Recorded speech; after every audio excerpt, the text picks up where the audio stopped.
कैसे हो दोस्तों, मैं डॉक्टर अमनदीप सिंह स्वागत करता हूं आपका कहानियों के इस अद्भुत संसार में। मैं कहानियां सुनाता हूं, जुगनू हूं, रोशनी दिखाता हूं। आज की कहानी से हम जानेंगे कि अगर जो हमारे इर्द गिर्द का यूनिवर्स है, ब्रह्मांड है, इसको हम सही प्रश्न पूछते हैं तो ये उसका बिल्कुल सही आंसर देता है। यानी अगर हम अपनी वाई क्रिएट करते हैं तो ये हमें बिल्कुल सही से उसका आंसर देगा, हमें उसका हमेशा ही ये हल देगा। तो चलिए शुरू करते हैं आज की कहानी एक छोटे से खरगोश से।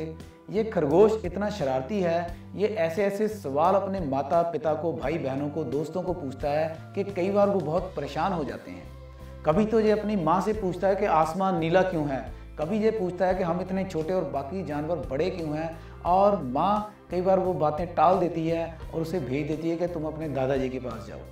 तो आज ये अपने दादा खरगोश के पास बैठा हुआ है और कहता है, दादाजी मुझे आप ये बात बताइए कि शेर जो है वो हाथी से देखने में इतना छोटा होता है, लेकिन फिर भी हाथी शेर से डरता क्यों है। दादाजी कहते हैं, बेटा जो शेर है वो ताकतवर होता है।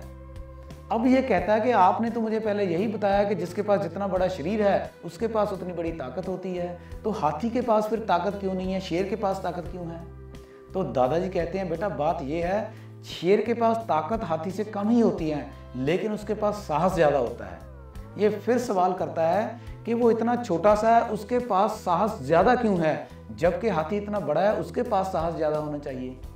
तो दादाजी भी कई बार परेशान होकर उसे कहते हैं कि कोई बात नहीं, जब तुम बड़े हो जाओगे तुम्हें अपने आप चीज़ें समझ में आ जाएंगी। तो वो इस तरीके से उसको टाल देते हैं, लेकिन वो पूरी रात यही सोचता रहता है कि ऐसा क्यों होता है। इसी सवाल को लेकर वो अपने मौसा जी के पास जाता है, कभी वो अपने गीदड़ फूफा जी के पास जाता है, लेकिन बात बनती नहीं है। ये सवाल ऐसा है कि उसके जहन में अटक चुका है। अब वो जंगल में निकल पड़ता है और धीरे धीरे चलते चलते वो पहुंच जाता है भालू के पास, जिसको सभी जो जंगल वाले हैं वो कहते हैं कि ये सनकी है, ये पागल है। तो भालू लेटा हुआ है और मज़े से शहद चाट रहा है, क्योंकि शहद उसकी बेहतरीन खुराक होती है। तो ये पहुंच जाता है, कहता है, भालू चाचा आप मुझे एक सवाल का उत्तर दीजिए, प्रश्न का उत्तर दीजिए कि शेर इतना छोटा है और हाथी इतना बड़ा है, शेर के पास कम ताकत है, हाथी के पास ज़्यादा ताकत है, फिर भी हाथी शेर को देखकर भागता क्यों है। तो भालू मज़े से अपना शहद ख़त्म करके उसको कहता है, अरे भतीजे आओ यहाँ पर बैठो, इसमें कौन सी बड़ी बात है, मैं तुम्हें अभी समझाई देता हूँ। यहाँ पर दुनिया में कोई छोटा बड़ा नहीं होता, कोई ताकतवर या फिर कोई कमज़ोर नहीं होता। ये सारी जो माइंड की बातें होती हैं ये सब मन के प्रभाव होते हैं। अब ये तो नए लोचा इस खरगोश को पता चलता है। वो कहता है, चाचा जी कौन से मन की ताकत। तो भालू उसे समझाता है कि देखो, जब हाथी शेर को देखता है तो जो हाथी की कंडीशनिंग है, हाथी के माइंड में जो चीज़ सबसे पहले आती है वो आती है अपनी मौत। तो वो वहाँ से भागता है, उसे भूल ही जाता है कि मैं इससे बड़ा हूँ या ताकतवर हूँ। जब शेर हाथी को देखता है तो उसके माइंड में सबसे जो पहली बात आती है वो मौत नहीं, बल्कि वो आती है कि भोजन, लंच, डिनर या ब्रेकफास्ट। तो इसलिए वो ये नहीं देखता कि हाथी कितना बड़ा है। जो उसके दिमाग में पिक्चर बनती है कि हाथी उसका खाना है, तो वो सिर्फ उस पर झपट पड़ता है। वही जो दिमाग की पिक्चर है, दिमाग की कंडीशनिंग है, वो शेर को पंप करती है कि वो हाथी को जाकर मार दे। तो इसी वजह से कई शेर मिलकर हाथी को मार भी देते हैं और हाथी हमेशा शेर से भागने की फिराक में रहता है। तो अब ये खरगोश कहता है कि ये क्या बात हुई। इसका मतलब है कि अगर किसी के माइंड में वो कोई भी बात बना ले तो क्या वो बात पूरी हो जाती है। भालू कहता है, बेटा यही तो मैं पूरे जंगल वासियों को आज तक समझाता आया हूँ, ये सभी मुझे पागल कहते हैं। तो अब खरगोश एक बहुत ही खतरनाक क्वेश्चन पूछता है, कहता है, अगर मैं मन में ये सोच लूँ कि ये जो शेर है ये मुझसे कमज़ोर है और मैं इससे बड़ा हूँ, ताकतवर हूँ, और ये मुझसे डरकर भाग जाएगा, तो क्या ऐसी बात हो सकती है।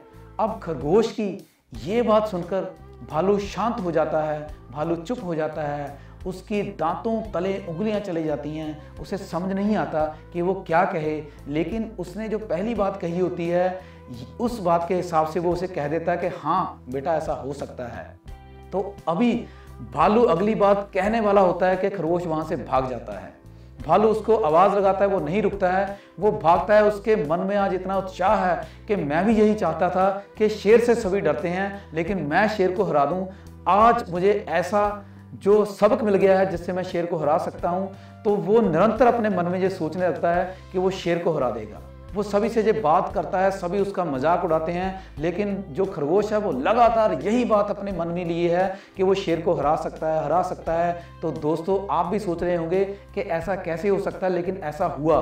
तो मैं आपको बताता हूं कि कैसे हुआ। जैसे ही वो ये बात का निर्णय लेता है कि वो शेर को हराएगा, 5-7 महीने के बाद उसके जो शरीर के ऊपर जो बाल हैं वो बाल सख्त होने लगते हैं, वो आपस में जुड़ जाते हैं और वो बहुत ही शाही के कांटों की तरह तीखे तलवार जैसे कांटे बन जाते हैं। और एक ही साल में वो खरगोश का जो पूरा रूप है वो रूपांतरित हो जाता है।